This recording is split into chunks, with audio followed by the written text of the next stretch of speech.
Hello guys, welcome back to my channel. Guys मैं हूँ आपके साथ आपकी इंग्लिश मेंटोर। आज मैं आपको जो है इस वीडियो में फ्यूचर परफेक्ट कंटिन्यूअस टेंस कराऊंगी। अपनी प्रीवियस वीडियो में मैंने फ्यूचर परफेक्ट टेंस तक जो है कंप्लीट कर दिया था।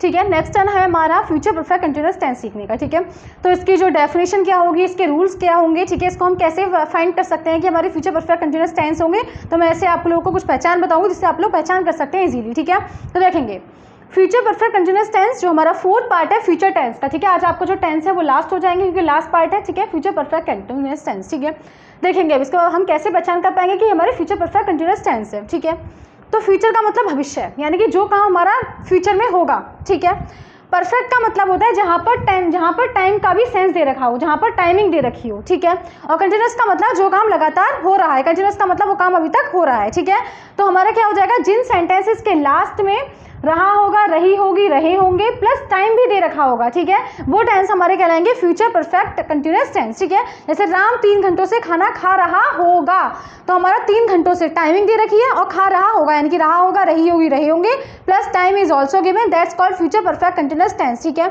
आई होप इतनी बात समझ में आई होगी। मैं इसकी डेफिनेशन जो है वो आपको रिपीट रिटन में लिखती हूँ। ठीक है, देखिए गाइस, जिन सेंटेंसेस के लास्ट में रहा होगा, रही होगी, रहे होंगे, ठीक है, और टाइम इज ऑल्सो गिवन, ठीक, that's called future perfect continuous tense, वो हमारे फ्यूचर परफेक्ट कंटिन्यूअस टेंस कहलाएंगे। इसके अंदर हमारे दो प्रकार के टाइम होते हैं, डेफिनेट टाइम के साथ में सिंस का यूज करेंगे, दूसरा होता है इंडेफिनेट टाइम के साथ में हम फॉर का यूज करेंगे। ठीक है, तो आई होप इतनी बात समझ में आ गई होगी। डेफिनेट एंड इंडेफिनेट टाइम मैंने आप लोगों को प्रीवियस वीडियो में जब मैंने प्रेजेंट परफेक्ट कंटिन्यूअस टेंस सिखाए थे तभी मैंने आप लोगों को बताया था कि हमारे डेफिनेट टाइम कौन से होते हैं और इंडेफिनेट टाइम कौन से होते हैं। दोनों ही टाइम्स को मैंने कैटेगराइज करके बाकायदा डिफरेंशिएट बताए थे। ठीक है, तो अगर नहीं पता तो आप लोग मुझे दोबारा बता सकते हैं। आई होप इतना पता होगा आप लोगों को। ठीक है, अब इसकी जो है हम रूल्स इसके लिखवाते हैं। आई होप ये जो डेफिनेशन है ये आप लोगों को समझ में आई होगी। ठीक है, इसका स्क्रीनशॉट ले लीजिएगा। देखेंगे अब इसका क्या होगा, इसके रूल्स क्या होंगे। ठीक है, तो इसके रूल्स क्या होंगे, हेल्पिंग वर्ब जो होती है विल हैव बीन और शैल हैव बीन। अब हम विल हैव बीन और शैल हैव बीन कहाँ यूज करेंगे, लेट्स सी। ठीक है, ही के साथ में, शी के साथ में, यू, दे, इट, नेम के साथ में हम यूज करते हैं विल हैव बीन का। किसके यूज करते हैं, विल हैव बीन। ठीक है, नेक्स्ट अगर हमारा होता है आई और वी के साथ में हम यूज करते हैं shall have been, shall have been. ठीक है, उसके बाद वर्ब की फर्स्ट फॉर्म में हम आईएनजी का यूज करते हैं, राइट। देन इसकी टेबल होती है subject plus will have been या shall have been. Will have been और shall have been depends on your subject अगर हमारे इसमें से होते हैं, ठीक है, तो हम विल हैव बीन यूज करेंगे। If subject is I and we तो we will use shall have been. ठीक है, then first form of verb में आईएनजी का यूज करेंगे, देन ऑब्जेक्ट, देन सिंस और for depends on time. If time is definite we will use since, if time is indefinite we will use for. ठीक है, then time use करेंगे। ठीक है, तो ये हमारे इसकी टेबल हो गई, ये इसके रूल्स हो गए। आई होप इतनी बात समझ में आई होगी। इसका स्क्रीनशॉट ले लीजिएगा। अब हम इसके एग्जाम्पल से इसको एक्सप्लेन करेंगे। ठीक है, इतनी बात समझ में आई। अब इसका एग्जाम्पल ले लेते हैं। ठीक है, एग्जाम्पल से सारी चीज़ें आप लोगों को क्लियर हो जाएंगी और जहाँ पर भी कोई डाउट है you can share your doubts with me, I will solve your doubts. ठीक है, अब नेक्स्ट देखेंगे, इसका एग्जाम्पल ले लेते हैं। जैसे है राम 3 घंटों से खाना खा रहा होगा। ठीक है, तो देखेंगे लास्ट में क्या आ रहा है, खा रहा होगा प्लस 3 घंटों से यानी कि टाइम दे रखा है। ठीक है, तो क्या बनाएंगे, सबसे पहले टेबल क्या है, सब्जेक्ट क्या है राम, और राम के साथ हम लगाएंगे विल हैव बीन। मैंने बताया नेम के साथ में लगेगा विल हैव बीन। ठीक है, क्या लगेगा, विल हैव बीन। देन लगाना है वर्ब की फर्स्ट फॉर्म, वर्ब क्या है ईट में ING, eating the food, object के बाद में लगाना है सिंस या फॉर। टाइम क्या है 3 घंटों से, हमें नहीं पता वो सुबह के 3 घंटे शाम के 3 घंटे हैं तो लगाएंगे फॉर। ठीक है, और 3 आवर्स।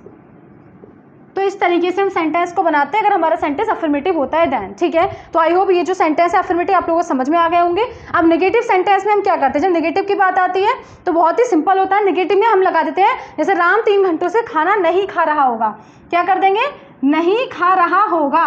ठीक है, तो क्या हो जाएगा, राम विल, यहाँ पे लगा देते हैं विल नॉट हैव बीन और shall not have been, will not have been. ठीक है, यानी कि बहुत सिंपल होते हैं। अगर हमारा नेगेटिव है तो विल नॉट हैव बीन या शैल नॉट हैव बीन लगा देते हैं, ठीक है। बाकी हमारा सेंटेंस इसी तरीके से बनेगा, ठीक है। यहाँ पे यानी कि क्या होगा, subject plus will not have been या shall not have been plus first form of verb में ING plus object then since या फॉर देन टाइम, ठीक है। तो नेगेटिव सेंटेंस हम इस तरीके से बनाते हैं। तो आपका अफर्मेटिव और नेगेटिव क्लियर हो गया है। अब मैं आपको बताती हूँ इंटेरोगेटिव। इंटेरोगेटिव को 2 पार्ट्स में कैटेगराइज किया गया है।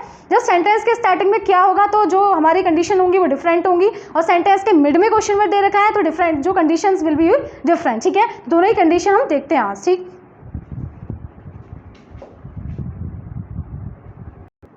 देखिए अब मैंने बताया इंटेरोगेटिव बताएंगे। इंटेरोगेटिव में अगर क्या स्टार्टिंग में है, ठीक है, इफ क्या इज स्टार्टिंग, ठीक है। अगर हमारा क्या जो है सेंटेंस के स्टार्टिंग में है तो हम क्या करेंगे, सबसे पहले बिल या शैल लगाएंगे, then subject, then have been, then verb की फर्स्ट फॉर्म में आईएनजी, देन ऑब्जेक्ट लगाएंगे, देन सिंस या फॉर, देन टाइम, ठीक है। और क्वेश्चन मार्क साइन जो है वो लगाना बिल्कुल नहीं भूलेंगे, क्योंकि इंटेरोगेटिव में क्वेश्चन मार्क साइन लगाना बेहद जरूरी होता है, ठीक है। इसका एग्जाम्पल हो जाएगा, क्या राम 3 दिनों से क्रिकेट खेल रहा होगा। तो देखिए कैसे बनाएंगे, राम है, राम के साथ में बिल लगाएंगे, देन राम, उसके बाद क्या लगाना है, हैव बीन, ठीक है। देन वर्ब लगाएंगे, वर्ब में क्या आ जाएगा, प्ले, और प्ले में आईएनजी, प्लेइंग क्रिकेट 3 दिनों से, हमें नहीं पता किस टाइम से, तो टाइम जो है डेफिनेट है, सॉरी इंडेफिनिट है, तो हम फॉर का यूज़ करेंगे, फॉर 3 डेज, ठीक है। Will Ram have been playing cricket for 3 days. तो इस तरीके से हम अपना सेंटेंस बनाएंगे अगर सेंटेंस के शुरू में क्या दे रखा होगा तब, ठीक है। तो आई होप इतनी बात समझ में आई होगी। नेक्स्ट पार्ट है हमारा, जब हम सीखेंगे जब सेंटेंस के बीच में क्वेश्चन वर्ड दे रखा होगा, when question word is in mid of the sentence and what we will use, what is the definition of it and what is the rules of it, ठीक है। तो दोनों ही चीजें अभी हम देखेंगे इसको। देखिए अब क्या दे रखा है, केस सेकंड है, जब क्वेश्चन वर्ड सेंटेंस के मिड में है, when question word is in mid of the sentence, then first of all हम क्या करेंगे, टेबल है, टेबल का स्क्रीनशॉट ले लीजिएगा। सबसे पहले English of question word, then will या shall depend on your subject, ठीक है।